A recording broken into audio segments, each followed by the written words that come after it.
Directly indirectly अगर हम Russia का ऑयल लेंगे तो 25% लगा देगा। कौन है सर वो गोरी चमड़ी वाला वहां बैठकर हमको बोलने वाला कि हमने इस मुल्क का आजाद इसलिए करवाया था कि वहां बैठकर बोलेगा मैं जिससे चाहा तेल खरीदूंगा। तुम होते कौन हो? तुम मेरे माई बाप हो क्या?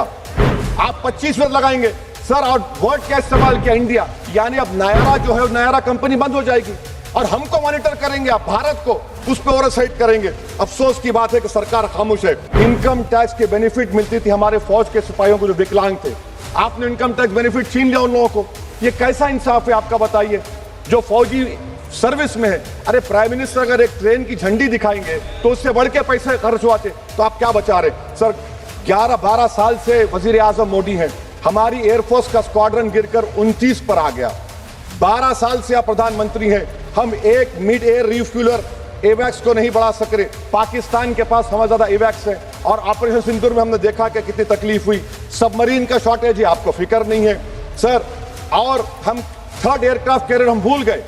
आखिर कैसे हम चाइना को इंडो पैसिफिक में रोक पाएंगे? ये देशभक्ति नहीं है सर। हमारी फौज में कमी है। क्या ये मुल्क इतना कमजोर हो गया कि हम अपनी फौज में बच्चों को भर्ती नहीं करा सकते? अग्निपथ स्कीम का रिव्यू होना चाहिए। इस ऐवान में चाइना बॉर्डर पर एक बहस होनी चाहिए। सर आप आ जाइए यूएस ट्रेड डील पर। जो ट्रंप ने एग्जीक्यूटिव ऑर्डर 6 फरवरी का निकाला, सेक्शन 4 कोट कर रहा हूं, डायरेक्टली इनडायरेक्टली अगर हम रशिया का ऑयल लेंगे तो 25% लगा देगा। कौन है सर वो गोरी चमड़ी वाला वहां बैठकर हमको बोलने वाला कि हमने इस मुल्क का आजाद इसलिए करवाया था कि वहां बैठकर बोलेगा मैं जिससे चाहा तेल खरीदूंगा। तुम होते कौन हो? तुम मेरे माई बाप हो क्या?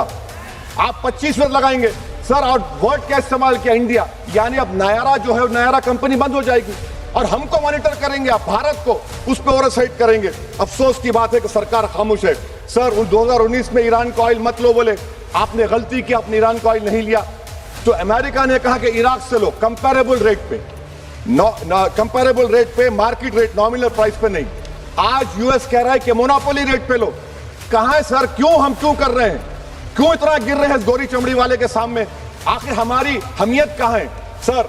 और एक बात बता रहा हूं सर, ये यूएस ट्रेड डील से यूरोपियन कर 2 मिनट सर, यूरोपियन यूनियन की ट्रीटी से हमारा पीएलआई का पूरा असर पड़ेगा क्योंकि आपने टैरिफ गिरा दिया। आपने टैरिफ गिरा दिया मेडिकल डिवाइसेस पर, आपने टैरिफ गिरा दिया सोफिस्टिकेटेड मशीनरी पर। तो यूएस इंडस्ट्रियल गुड्स आएंगे तो डी इंडस्ट्रियलाइजेशन का खतरा है इस मुल्क में sir. You are we signing a free trade agreement और a force purchase order. Sir Bangladesh से यूएस ने कह दिया कि हमसे कॉटन खरीदो, 0 टैरिफ।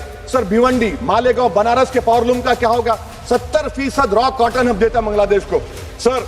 एमएचए का बजट 5.7 बढ़ गया, डिफेंस का 15.99। मैं सरकार से मुतालबा करता हूं कि वेनेजुएला में जो हुआ, आप एक ऑपरेशन इंसाफ करिए। ऑपरेशन इंसाफ के तहत हाफिज सईद, मसूद अजहर, लखवी को घुस के लाइए भारत में, तभी इंसाफ होगा सर। जब तक खत्म कर रहा हूं सर, हम कुलभूषण यादव को भूल गए। वो कुलभूषण यादव को आईसीजे में रुकाया। आखिर हम कब लेके आएंगे कुलभूषण यादव को?